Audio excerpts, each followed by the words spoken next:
Someone whose environment contains almost no stimulation at all, the ability to build a rich inner world may be the key to survival.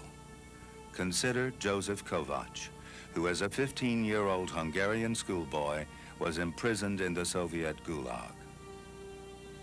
My initial experiences were very stark. I didn't know the language. I lost my family.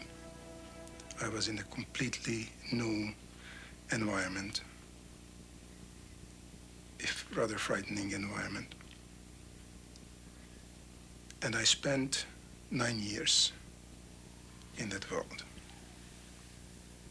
I remember the length of each day. It dragged on endlessly. It felt like an eternity, a single day. But when I look at the months, the years, they're empty.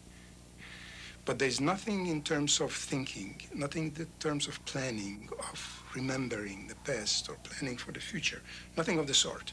Somehow it feels to me that the mind, the mental processes were put in a neutral gear.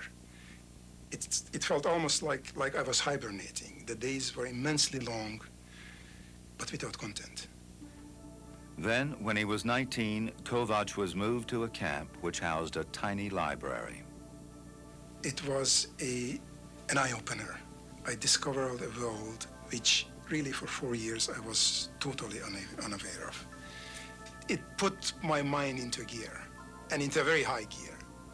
I began to attach myself, seek out people who had that type of information in their heads. People who knew poems, people who had information about science or about history or about any kind of human happening which was not in the camp but outside of the camp.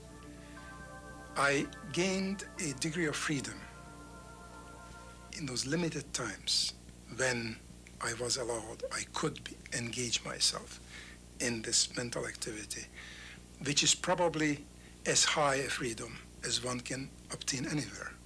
And I think it is also a reflection of the human capacity for being free and for the fact that ultimately it is our mental apparatus, our capacity to think, our capacity to deal with ideas, our capacity to find unities, coherences in variations.